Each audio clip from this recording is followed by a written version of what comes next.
दोस्तों बात करने वाला हूं मैं सबसे आसान और सबसे मुश्किल इंडस्ट्री, और वो है फूड इंडस्ट्री।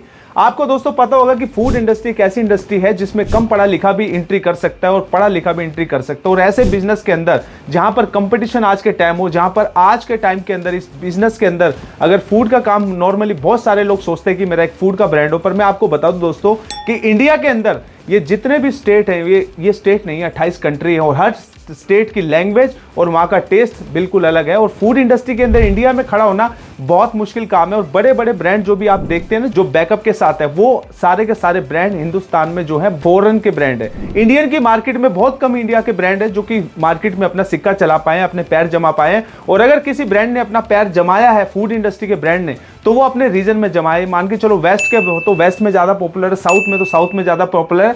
पर ऐसा है कि साउथ में जो पॉपुलर है वो नॉर्थ में पॉपुलर नहीं है। तो फूड इंडस्ट्री क्या है? फूड इंडस्ट्री का पहला वर्ड आता है एफ से, और पहला ही वर्ड फेल का भी एफ से आता है। और अगर इस इंडस्ट्री में कामयाब होना है तो बहुत मुश्किल है। 90% सक्सेस रेट इसका कम है, यानी कि फेलियर रेट है। फूड इंडस्ट्री में आपको अगर सक्सेस होना है तो एक इंडस्ट्री है हॉस्पिटल किचन कैफे की इंडस्ट्री। बहरहाल आज मैं बात करने वाला हूं ऐसे 5 एफ के बारे में। अगर आपको फूड इंडस्ट्री में काम करना है तो इन 5 एफ का आपको ख्याल रखना पड़ेगा, तो आप काम करने की सोचिएगा। नहीं तो हॉस्पिटल किचन कैफे की इंडस्ट्री के बारे में जानने के लिए मेरे पास आइएगा। मेरा नाम है बॉबी सिंह, मैं हॉस्पिटल के कैफे और किचन चलाता हूं और एक ऐसी सिक्योर इंडस्ट्री में, फूड इंडस्ट्री में लोगों को मैं मौका देता हूं जो कि आप ने सोची भी नहीं होगी, और जो industry day by day grow कर रही है। आज चलिए बात कर लेते हैं फूड इंडस्ट्री के 5 एफ के बारे में।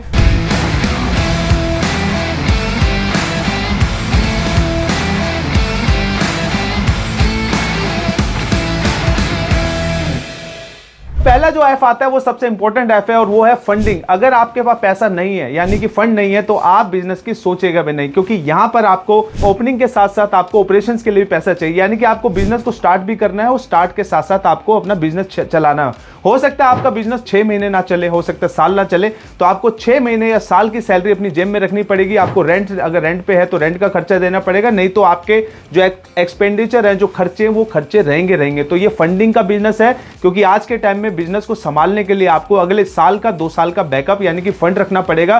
तो ये पहली चीज है जो आपको फंडिंग करनी पड़ेगी, और अच्छा पैसा लगाएंगे, अच्छी सिटिंग देंगे। देखिए 3 चीज पे फूड का बिजनेस चलता है। पहला चलता है अच्छी सिटिंग पे, यानी कि आपके पास अच्छा एक एनवायरनमेंट है जहां पर आपको बैठने के लिए अच्छी जगह हो। दूसरी चीज चलता है टेस्ट पे, यानी कि आपका टेस्ट होना चाहिए। और तीसरा है प्राइसिंग। इंडियन मार्केट प्राइसिंग के ऊपर टिकी हुई है। तो 3 चीज अगर आपके पास है, यानी कि बैठने की अच्छी जगह, अच्छा स्वाद, और साथ ही साथ आपके पास अगर वहां पर रेट आप नॉमिनल उनकी पॉकेट के हिसाब से रेट रखते हैं जो कि आपकी लोकल कम्युनिटी है, तो फिर आपका बिजनेस चलेगा।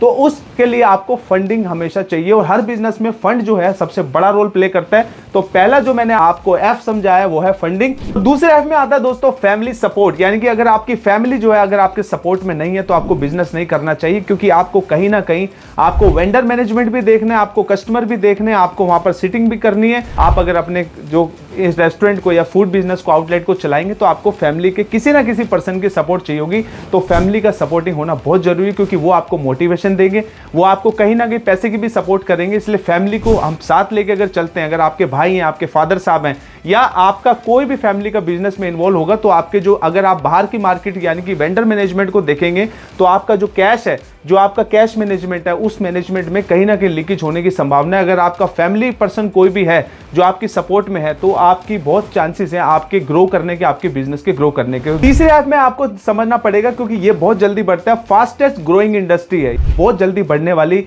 यानी कि इंडस्ट्री है। बहुत अपडेशन बहुत जल्दी होता है इस इंडस्ट्री के अंदर।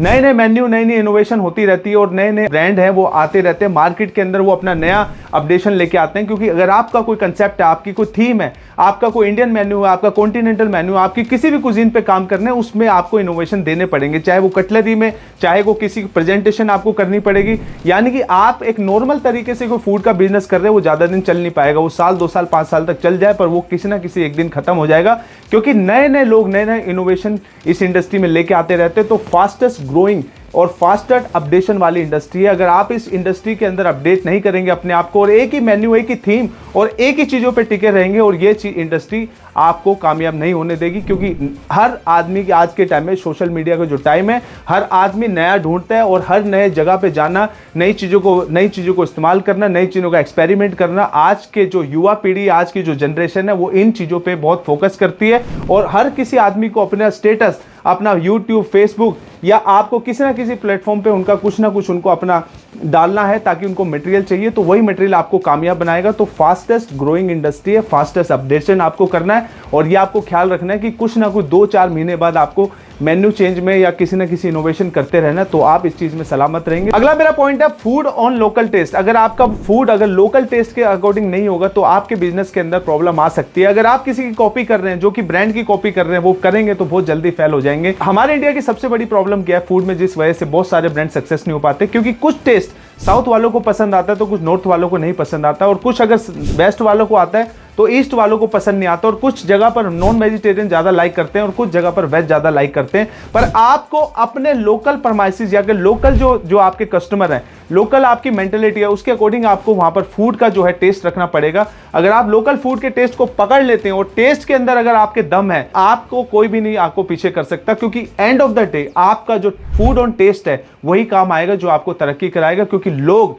End of the day food के टेस्ट को ही लाइक करते हैं। तो आपकी क्वालिटी, आपका जो स्टैंडर्ड है जो फूड का है, वो आपने बरकरार रखना है। तो आपके फूड के अंदर कभी भी कमी नहीं आनी चाहिए, क्योंकि आज का कस्टमर हर कुछ जानता है। हर आदमी आज कोई भी गूगल पे उसी टाइम बैठे आप सर्च कर सकते हैं कि कोई जो डिश का आप नाम ले रहे हैं उसकी रेसिपी क्या है, उसका टेस्ट ऑफ क्या है, वो सारी चीजें आपका कस्टमर जानता है। तो आज के टाइम में कस्टमर आपसे 10 गुना मेंटली पावर यानी कि एक्सपीरियंस लेके बैठा हुआ है, तो उसको पागल बनाना नामुमकिन आज के टाइम में। तो आपको फूड का जो टेस्ट है वो आपको बरकरार रखना पड़ेगा। तो मेरा जो अगला पॉइंट था वो ये था कि फूड ऑन टेस्ट आपको रखना पड़ेगा, उसको आपने कभी भी बिगाड़ना नहीं है, क्योंकि जब कभी कुक चेंज हो जाते हैं या कभी कोई एम्प्लॉयमेंट नहीं होती तो वहाँ पर क्या होता है, वहाँ पर टेस्ट खराब हो जाता है, तो आपका जो बिजनेस है, जो आपके रिव्यू है वो खराब होने लग जाते हैं। कोशिश करिए कि कुक जिस रेसिपी को है उसको मेथड ही बना लीजिए, कि मेथड के अंदर बना लीजिए कि हर रेसिपी को मेन्यू छोटा रखिए और छोटे मेन्यू में टेस्ट के ऊपर अपना पूरा का पूरा ध्यान दीजिए। 5वें पॉइंट में मेरे दोस्तों आता है फूड वेस्ट। अगर आप फूड को वेस्ट करेंगे, यानी कि आपके रेस्टोरेंट या आप फूड का काम करते हैं और फूड के काम में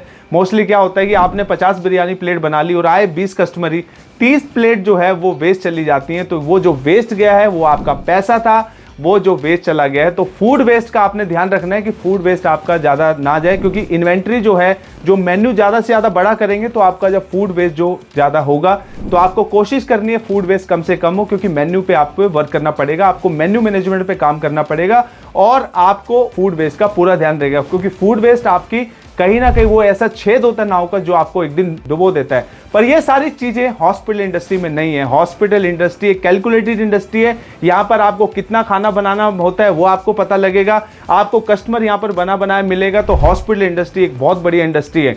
मैं बात कर रहा था अभी फूड के इंडस्ट्री के 5 ऐप से आती है, उन चीज पे मैंने आज आपसे टॉपिक पे बात करी है। पर हॉस्पिटल इंडस्ट्री एक हैप्पीनेस इंडस्ट्री है, जहां पर हमारे लोग जो हैं हॉस्पिटल इंडस्ट्री में डील करते हैं। आज आपको अगर हॉस्पिटल किचन कैफे के फैक्ट जानने हैं तो आप मेरे साथ जुड़ सकते हैं। मैं हूं बॉबी सिंह और मैं हॉस्पिटल के 100+ हॉस्पिटल कैफे किचन चलाता हूं, जहां पर हमारे बहुत सारे पार्टनर हॉस्पिटल्स के अंदर लाइव बन गई। और हॉस्पिटल एक ऐसी जगह है जहां पर आपको फंडिंग भी कम लगनी पड़ती है, फूड वेस्ट की भी प्रॉब्लम नहीं है और टेक्नोलॉजी का यहाँ पर कोई असर नहीं है। और ये एक ऐसी प्यारी इंडस्ट्री जो आपको ग्रो करा के ही रहेगी। हॉस्पिटल इंडस्ट्री एक ऐसी इंडस्ट्री है जहां पर लोगों के लिए फूड में अगर काम करना चाहते हैं तो एक बार फूड इंडस्ट्री को समझिए। मेरा ये चैनल है, इसके अंदर हॉस्पिटल के किचन कैफे कैसे चलाए जाते हैं, क्या क्या इस हॉस्पिटल की इंडस्ट्री में जो होता है वो सारी चीजें मैं इसमें बताता हूं, क्योंकि मैं हॉस्पिटल किचन का एक बहुत बड़ा प्लेयर हूं और लीडर है मार्केट के अंदर। आप मेरा चैनल को सब्सक्राइब करिए और जानिए हॉस्पिटल कैफे की इंडस्ट्री के बारे में, और आपको ये पता चलेगा कि हॉस्पिटल इंडस्ट्री कैसे बाकी फूड इंडस्ट्री से अलग है और आपकी तकदीर यहाँ पर बन सकती है।